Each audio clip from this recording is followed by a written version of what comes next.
حقيقة الشخص هذا لوين وصلت.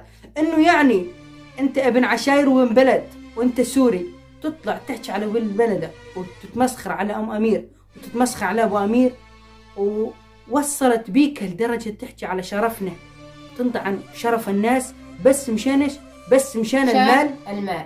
سلام، كيفكم عائلتنا الحلوة؟ ان شاء الله بخير. الله يسعدكم وان شاء الله تكونوا بالخير. يجعل ايامكم كلها هنا وسعادة يا رب. اليوم بدي ادخل انا بالفيديو، ما نطول فيديو ولا نقصر السالفة. اليوم الفيديو يختلف عن كل الفيديوهات، كل فيديوهاتنا ونحن ما ودنا نصوره، بس خلاص كل شيء له حدود. يعني قد ما سكت الواحد ما يتحمل، قد ما عبيت الغنينة يجي يوم وتطفح، وش قد ما بدها تنفجر إذا ما فضيت. أتمنى منكم تشاهدون هذا الفيديو للآخر لتعرف القصة، ما تأخذ نظرة سيئة، لا تأخذ نظرة غلط علينا.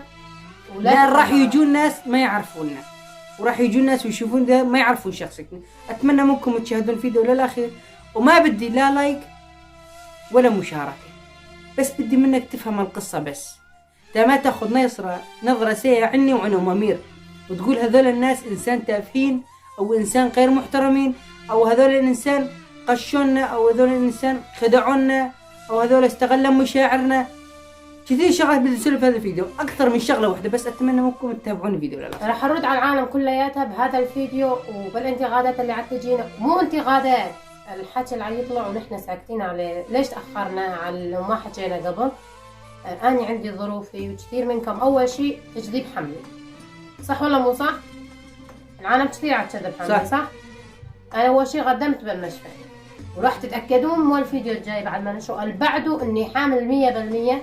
وهذا كثير منكم تتسوون مثل عبود وميس. أنا مالي بطن النوع، لا تقولوا لابسة شيء، هاي بطني، هاي ظهري، شايفين؟ أنا مالي من النوع اللي يكذب، والحمد لله. ثاني شيء مرضانا واليوم تقدرنا نصور. ثاني شيء موضوع أبو طلق. هو الشخص معروف ومشهور على اليوتيوب وعلى التيك توك، والشخص معروف في منطقة الرقة والكل يعرفه، وشاوي مثلنا. اسمه خالد سليمان الياح. إيه، خالد سليمان الياح. هو الشخص هذا طلع ودافع عنه وحبيناه واحترمناه، مع انه ما كان بيناتنا تواصل ولا نعرف الشخص هذا، بس شفنا الشخص منزل علينا فيديو يدافع عنه ويقول اتركهم ابو امير وامير، ليش تغلطون عليهم، ليش حكي عن كثير ناس ما بدنا نذكر اسمائهم. ايوه. بعد صارت مشاكل بينه وبين جماعه، واحنا ما طلعنا مشاكل حقناتنا. ليش الشخص هذا ما يستاهل، وما بدنا نحط اسمه بقناتنا ولا نذكره. ليش الشخص هذا افترى علينا وكذب علينا ونحن ما نطلع نبرر، لانه رب العالمين يعرفنا، والحين ما بدنا نبرر. بس القصه اتصل علي، نحن سالناه سؤال. أيوة. قلنا له سؤال بس، هو على الواتساب سالناه سؤال وقام يكبر القصه. بين المحادثه ما حد يدري بيها. ثاني يوم ينزل علينا فيديو فضيحه ابو امير ومامي. نحن ما ردينا عليه خلاص، لان عرفنا الشخص هذا خلاص يحب المشاكل. على قبلنا يعني، فسكتنا على الموضوع مثل اللي قبلنا سكتنا. اليوم والبارح يا ابو طلق تطلع تغلط علي وتغلط على ام امير، وانت ابن الرقه وطلعت ودافعت عنه. شوفوا اسمعوا هذا الفيديو اللي يدافع عنه، ما تقولوا ما عندكم دلائل. اسمعوا هذا الفيديو والحين راح يطلع الفيديو. دقوا. السلام عليكم ورحمة الله وبركاته، يا السوشيال ميديا، يا التيك توك، يا اليوتيوب، يا الانستغرام، يا الدنيا. طبعا انا هذا التيك توك ما فوته، بس لو منفضة اقلب بيه واتفرج. كل ما اطالع فيديو امير، يا اخي شو تريدون من الناس الفقراء؟ ترى ما تعرفون ايش ظروفهم، ما تعرفون ايش وضعهم المادي الصحي كذا. حرام عليكم يا اخي. الجماعة حبوهم الناس وما شاء الله قاعد يسوون فيديوهات محترمة وكذا، ما عندهم شي عيب. انا متابع واشوف والله. الا ما بكم الا على هالفقراء والمساكين. ان شاد بكم خير روحهم على دانا جبر. لو نتسوي بخسرة هيك تجيب 150 ذنب. شبيكم فقراء ذول مساكين، الله ببعض. روحهم على ايش اسمه. ترى منواصف ما يحسن من ام امير. عيب عليكم استحهم سرابيت. شرفكم كلاب. وين سمعتم الفيديو وشفته يدافع عنا وحكى علينا انه ليش العالم عم تنتقدنا نحن. حتى الفيديو موجود على قناته الرسميه، ما تقولون الفيديو على ملفق ولا ابو طلق. الفيديو موجود حاليا. ثاني شيء بلش يسوي مشاكل ودخل على التيك توك صار يسوي مشاكل وبلش يغلط على امير ويغلط علي. شلون صارت المشكله؟ بلش يطلع مع الجماعه ذولا اللي مسوين معه المشكله، قام يحكي علينا ويغلط علينا يتمسخر عليهم ويتمسخر علينا ويتمسخر على كل الناس. هذا شخص تشوفكم حقيقه الشخص هذا اللي وين وصلت، انه يعني انت ابن عشاير وابن بلد وانت سوري تطلع تحكي على ولد بلدك وتتمسخر على ام امير وتتمسخر على ابو امير، ووصلت بيك لدرجه تحكي على شرفنا وتنطعن شرف الناس بس مشان بس مشان المال ومشان المصاري يا ابو طلق. والله احنا ما غلطنا معاك. دق علي الاسماء اتصال، ها بث مباشر كان فاتح مع عبد موجود البث وانا مالي شغله، كانت ام امير رمضان وكنا نسوي اكل، حتى الفيديو نزلناه الاكل تبع المشاوي. قال له ابو امير ابو طلق بده يطلع يحكي معاك على البث المباشر. قلت له اسمر انا ماني فاضي، اذا بده ياني ابو طلق يدق علي اتصال يحكي معي على الخاص عندي انستغرام، انطيه رقمي خليه يحكي معايا. ما بدي اسوي مشكله بينه وبين بلدي وافرح الناس بينا، ما بدي افرح الناس تقول سوريين يطلعون يحكون على بعض، والحمد لله نحن السوريين يطلعون يحكون على بعضنا.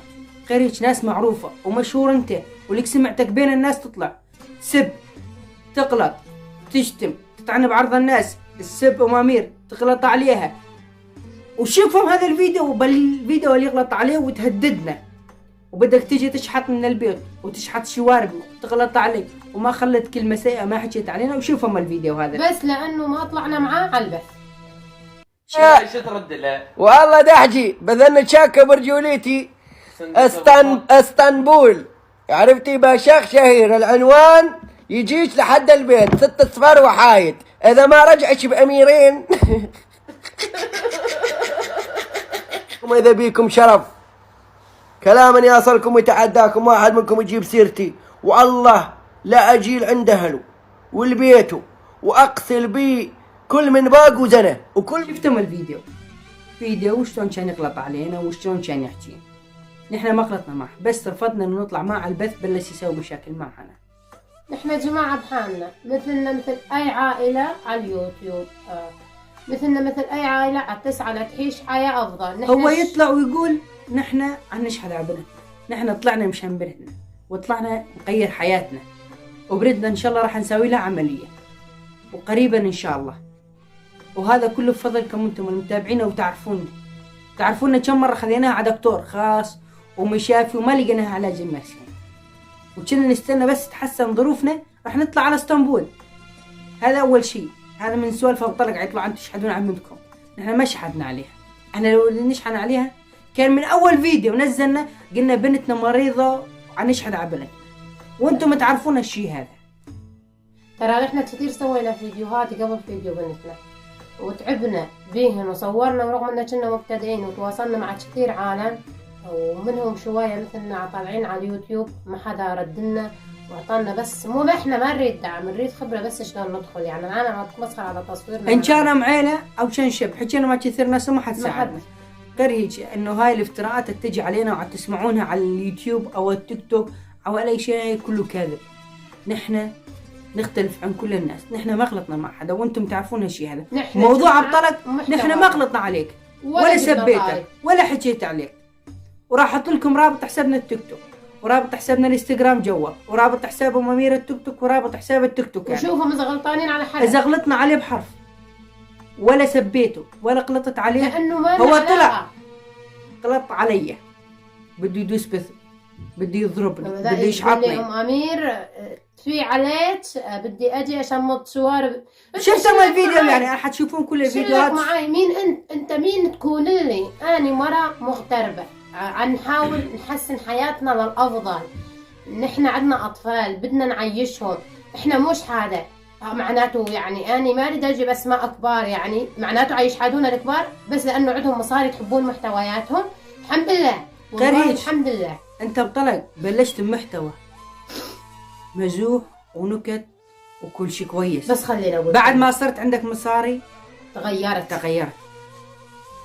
ليش؟ الانسان اذا شاف مصاري يشبع، والحمد لله انا مهنا النوع هذا. بس انت انسان تغيرت، ارجع لماضيك وين كنت. تذكر لما كنت بالفغر ووراك الحيطان نحن نتابع بثاتك وتلبس جمدانه وراك وبطانيه بلبنان اضرب منه لسه ولبنان بعد ما وشلون وضعك. صرت تغلط على الناس، لك مو بس علينا، يغلط على اكثر من بنت محجبه. هو لو يحترم ما يغلط على بنات بلده. خلاص انت بحالك، ما لك علاقه بينا، نحن جماعه يعني مغتربين، ما لنا حدا، يعني بدنا نحاول نحسن حياتنا للافضل. ايش ما نقدم محتوانا هذا هو فلوقات عائليه، نحاول. منكم عيجون يكتبوا لنا متكبرين، نحن مو متكبرين، نحن وضعنا تغير. انا ما عاد اقدر اشوف التعاليق مثل اول، كنت اراقبها واحط لايكات. الحزاني تعبانه، مرضانه، ما راح اضل اقول لكم اني تعبانه ومرضانه، انا وضعي صعب شوي. نحاول انه نعيش حياه افضل، فاني احاول ارد على الجميع، نحاول نسوي محتوى يختص بينا. لو احنا متكبرين كان ما حطينا رقمنا وحكينا مع الناس، واللي يتابعونا واللي يحجون معنا يعرفون هالشيء هذا. واتمنى منكم تكتبوا لهم زاد تحجون معنا انتم. غير هيك ابطلك، انت من طريق واحنا من طريق، نحن ما طلعنا حكينا عليك، والحزاني موجود هنا حكيت عليك وما غلطت عليك يعني، مع انه انت غلطت علي وسبيتني وسبيت شرفي ومامير سبيته وغلط على كل الناس. وانا من هنا احب اقول لك بي الله، انا ما اشتك عليك ولا غلط عليك ولا سب مرتك ولا سب اختك، بس الله ياخذ حقنا. بي الله ما ينسى عبده، بي الله ما ينسى عبده بطلاق. بس انت انسان ما تخاف من الله، لو كنت تخاف من الله كان ما غلطت على الناس. بس انت انسان ما تخاف من الله، والله لو تخاف من الله ما غلطت على اي انسان. طبعا ايش عندنا حكي، نحن يعني ما نحاول نطلع نرد على حدا ولا لنا علاقه بحدا، نحن جماعه محتوانا. اللي عيقولنا حمله كذب، انا الحمد لله عندي اثباتات، انا ما بدي اضل. انا مو شرط كل مره نروح على المشفى نسوي السيناريو، انا ما اريد نسوي محتوى حمل، ما اريد نكون نفس الناس، نغير اخبار متتاليه يعني بعيده عن بعضها، ما تقولون خلاص حمل. عن مشان طفلتنا كثير ناس تقول لي كان عالجتيها، يعني هاي اخرتها بنتنا تراها، وانت منت احن منا. نحن نعالجها خلاص، احنا ما نريد نعالجها، بس انت حط حالك، انت منت احن منها، منت حنون عليها اكثر منا. نحن عندنا 4 اطفال، ولدانتهم، ابوهم، ما حدا يحس بيهم الا نحن. لما يجي اكيد انت لما يبكي الطفل ما راح تجي تشيله وتهششه وتلاعبه وتسكته، ونحن اللي نسكته. ونحن عم نتعب 24 ساعة، إن كان بتصوير وتفكرون أبو أمير ما يشتغل؟ والله أبو أمير يشتغل والله. وإذا تريدون بفيديوهات لي موجودة على التيك توك، إنه بس شغل عيصور على التيك توك، بس إحنا ما نريد نطالع على اليوتيوب إنه شغل وتضلون تقولون تشحدونا. لا، إحنا عندنا محتوى، تابعونا على محتوانا، حبونا مثل ما إحنا، يعني ما نريد نسوي شغلات انه لا انت مش خلاص انه نحن فقراء معناته نحن عم نشحد. الاغنياء ما يشحدون، ما يصير تميزون بين البشر، نحن عائلات. الخلقك انت، خلقنا نحن. واحب اقول لكم كلمه، اتمنى من كل شخص حيجي ويعلق يكتب لنا شغلات لا تنمر على الناس، لان التعليق هذا تكتبه هذا راح يجي يوم شخص يرد لك نفس التعليق هذا، او يغلط عليك او يسبه. شوف، يتنمرون اكثر شيء على صوتي، صح؟ صح. أول شيء أنا معي مرض رئتين، التهاب رئتين، فيعني أي شيء أستخدمه مثل كلور، مثل مواد كيميائية، مثل دخان، أشم مثل أي ريحة، فخلاص 10 دقائق تلاقوني عيوني ما عاد أقدر أفتحها. عندي أكسجين أضل أحطه. أنتم عاد تتنمرون على صوتي، صح؟ إنه صوتي غليظ، روحي سوي عملية وتقولون بين القاف والخين. يا أخي هاي طبيعتنا، هاي لهجتنا، يعني لهجتنا ما بدنا نغيرها. بس طيب ايش بدي اقول لكم، حسبنا الله ونعم الوكيل، والله كبير وما ينسى عبده. نحن شوية ونفتخر بهذا الشيء. واللي يقول انتم من سوريا، بس تتطور سوريا باسمك، تعال قول لي انت من سوريا وانا تعال طالعنا، وتعال انطينا غير جنسية، جنسنا غير ولد ولا يهمك. يعني يكفي تنمر، يكفي يعني ابو طلاق، انا ما سويت لك شيء، حاطين امير بين عيونكم، شو تريدون مني؟ انا مرة بحالي، محتواي بحالي، مرات عاد اطلع شغل، بس شاطرين.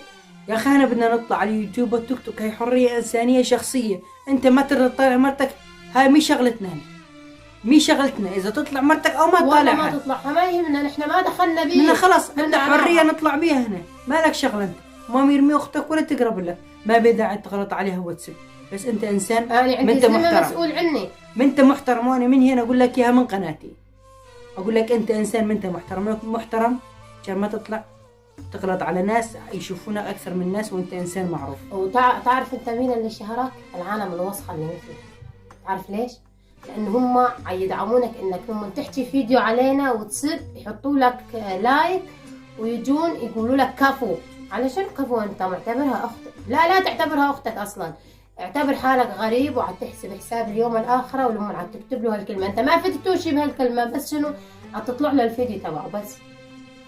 ولهين لا وانتم تقولون احنا ما نساعد العالم. أنا وحتى العالم كل فيديو من فيديوهاتي أتثبت أتحدى أي قناة تثبت تعليق عندها لشخص ما تعرفه. أتحدى أي قناة على اليوتيوب. أنا طالبة من كثير قنوات.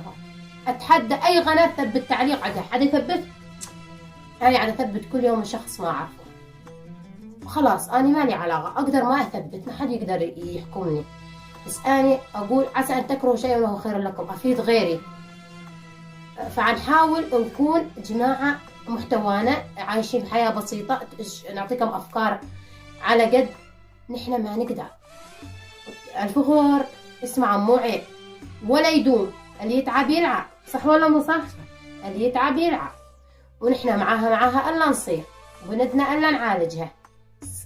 هذا لابد منه، وألا يصير يومنا ليها معنا مصاري. ما حدا سعى وظل فقير. نحن واللي يطلب من الله ما يخيبه. الله ما ينسى. يمهل الإنسان كل ما طلب منه. شو يقول له؟ تمهل. نوبات احنا نيأس، بس رب العالمين يقول وأني أحب ما على قلبي عبد، يعني يطلب منه كثير. فنحن عيننا بعين رب العالمين. يا أبو طلب أنا يجوز أول مرة وآخر مرة أطلع أرد لك، وأني مرة ما أسكت على حقي. في منكم تقولون قوية، أنا قوية على حقي. أنا ما أسكت على حقي. أنا كاد مرة أسكت على حقي تقولون ها أم أمير هي الزلمة. إذا أنت معتبريني زلمة فمعناته أنت راح تحطون حالكم المغامي يا نسوان، توصيكم إياها. أنا أم أمير وأبو أمير، والله لا يفرق بيناتنا. ونحن بحياتنا ما طلعنا وغلطنا على حدا، وما نغلط على حدا ولا لنا علاقة بحدا. إننا محتوانا، تحبونا حبونا، ما تتحبونا يا أخي احنا محنا جابرينك تشاهدنا. ولهين نحن نتشكركم ونعتذر إذا غلطنا على إنسان أو تفترينا على إنسان. وأتمنى تدعوا لنا، يعني حتى ولو دعمة ممكنكم، بس في ناس فيها خير وبركة. ولهين نشكركم ونقول لكم سلام.